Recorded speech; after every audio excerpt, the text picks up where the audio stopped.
I'm Sharon Mitchell with the Spring Hill Chamber of Commerce, and this interview is being conducted on behalf of the Johnson County Public Policy Council, which is comprised of the Chambers of Commerce in Johnson County and the Kansas City Chamber.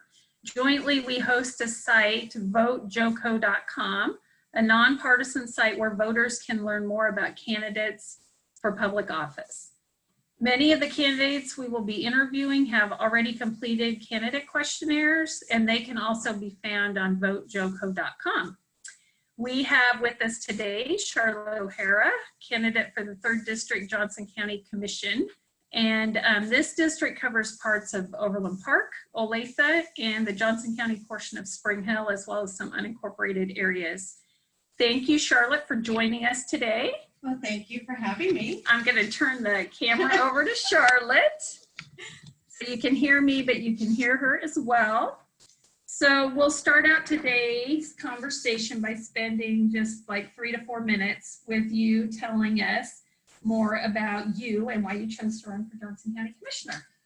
Well, as you know, that Steve Klicka has retired, or is retiring as of January, so it's an open seat. And I thought that it was an opportunity to bring my set of skills and my political experience into the county commission. And so I decided that I would throw my hat in the ring. Is there anything you'd like to share with us about other things you've done or any of your qualifications? Right. Well, I served in the Kansas House in 2011 and 2012. I was the chairwoman for the 3rd Congressional District for the Republican Party.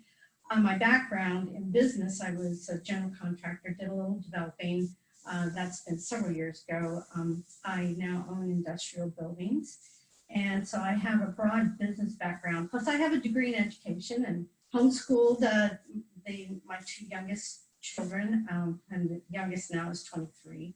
I have 5 children and 7 grandkids, and I'm really looking forward to serving the people of the 3rd District County Commission. Very good. Okay. The next few questions will focus on some key issues that our chamber members and also just citizens in general have found important. And if you could just spend approximately 2 to 3 minutes responding to each of them. And then I'll probably do it faster than okay, that's fine. And then we'll allow you time to do like a little closing statement at the end. So, okay. The first question is, as a candidate, what are your top 3 priorities for Johnson County? Well, I believe that how I answered that, because I did not go back and refresh myself, but the top priority is law and order, that we need to make sure that we have our Sheriff's Department well-funded and the DA's office well-funded, and that if we don't have the structure of public safety, it's going to be very difficult as a community to go forward. So that would be my top. Second is the appraiser's office, and as I go door to door, and I probably have knocked on, I don't know, 600-700 doors. And I talk about how I'm very concerned about the appraiser's office being used as the automatic tax increase machine, that there's no transparency, there's no accountability on any of the taxing entities as to who's raising our property taxes. And then of course you have the other issues of parks and libraries, and absolutely quality of life issues. But we the people of Johnson County going forward, we're in absolutely new territory with the COVID and businesses being shut down, and how is that going to impact our finances, our tax streams. So there's going to be a lot to look at in the next couple of years. So I think that my background in business, and plus having served in the House of Representatives, I think that gives me a lot of key qualities that will help the conversation. Okay, sounds good. What is your philosophy and approach to managing the county budget? Efficiencies, efficiencies, efficiencies. Okay. Do you want to expand on that, or is that? I think that's pretty clear. Okay.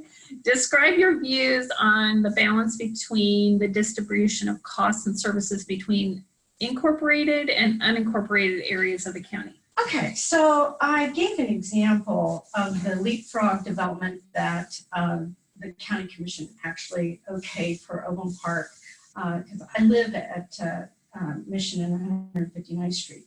And a developer was given permission to leapfrog clear out to 175th Street, which left approximately 2 miles of unincorporated area between the southern city boundaries. And what happens there is that the requirements for road infrastructure is going to be on the county instead of the city. And I just don't support that kind of leapfrog development. I think that it's not a good policy. So we need to be careful that we don't do that.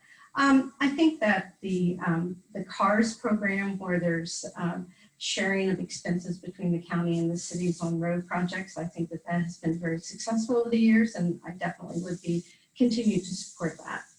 So kind of a follow-up to that, in areas like we are down here where the development is moving out into the unincorporated areas, what would be your philosophy on kind of proactive versus reactive infrastructure development? Well, actually, the infrastructure development, when the sewers come, then you're going to be annexing it, and it's going to be in the city limits. That's pretty well what the pattern has been for the last 40 years. Is that as the sewers are put in, then you're going to annex it. It's going to be in the city, and then that's going to be your tax base, and it's in growing cities. I mean, it's a challenge. It's a challenge, but growth is good. Growth is good. Okay. What do you believe the role of the county should be in economic development? Kind of touched on that a little bit. Okay, right. This has been one of my big issues for several years, is that tax incentives in Johnson County have just absolutely gotten out of control. And I think the best example of it is the Brook Ridge development at 103rd and Antioch. That developer was given $158.8 million through TIFs. And the county actually has a 30-day window that they can veto those districts. And I think that the county commission needs to at least take a vote on those districts to let people know where the individual members of the commission stands on this issue. In my opinion, all of these tax incentives they're just out of control, and it's decimating our tax base. And I really would like to have a conversation about making sure that we have equal protection under the law, because our taxes, as far as residential property taxes, continue to go up at an alarming rate. And as I'm going door to door, I mean, there are people that are really struggling. And now with this new issue of COVID and undermining our tax base, what are we going to have to do? I don't know. But it's definitely is very unfair to let some people not pay their full share of property taxes, and while other people do have to. And full disclosure, I used an IRB in Olathe 17 years ago, and so I understand how this works. It was a 50% property tax payment for a metal fabricator. And I think that this is really a great example as to what happens, is that at the end of 10 years, then Olathe offered our tenant another 10-year tax abatement. And so they moved within Olathe to a new facility with another 50% 10-year tax abatement. And I think that was a lesson.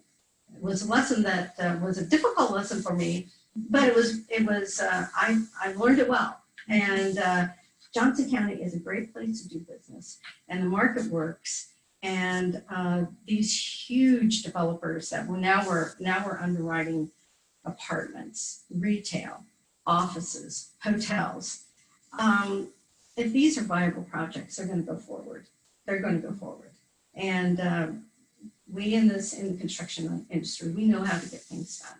And I just don't support these huge tax incentives. Okay. What do you believe, kind of leading into this, are the takeaways for the county commission, what they should be from the COVID-19 pandemic experience thus far? Okay, well, I am a great advocate of education, but no mandates. I think that the people of Johnson County are quite capable of making their own decisions as to how to keep themselves and their families safe. Absolutely, let them know all sides of the issue and the recommendations of the health department. But mandates is just too heavy-handed. It's too heavy-handed. It takes away all local control. As you were saying, there's eight counties in Kansas now that have had not one COVID case, but yet the governor has just now come out and said that all schools in the state of Kansas are going to be closed until after Labor Day. I find that is an extreme overreach of power.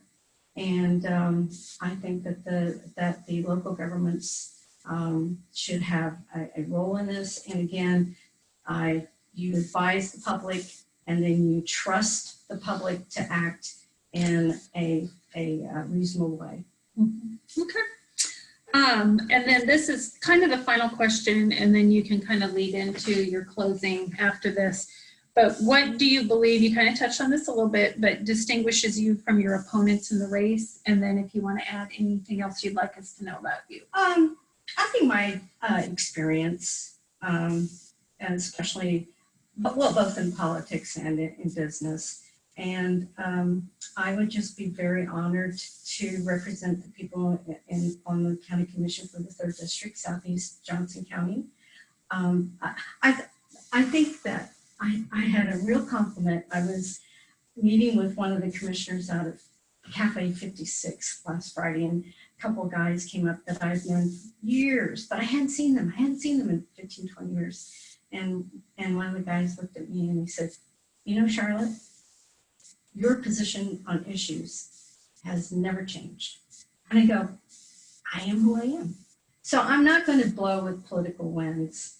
I'm very well grounded in my beliefs. I read a wide range of things. And back to COVID, I think that a quote that I read from Plato's Republic is 2,500 years ago. I can't believe that I found a quote that would fit what today, but it does.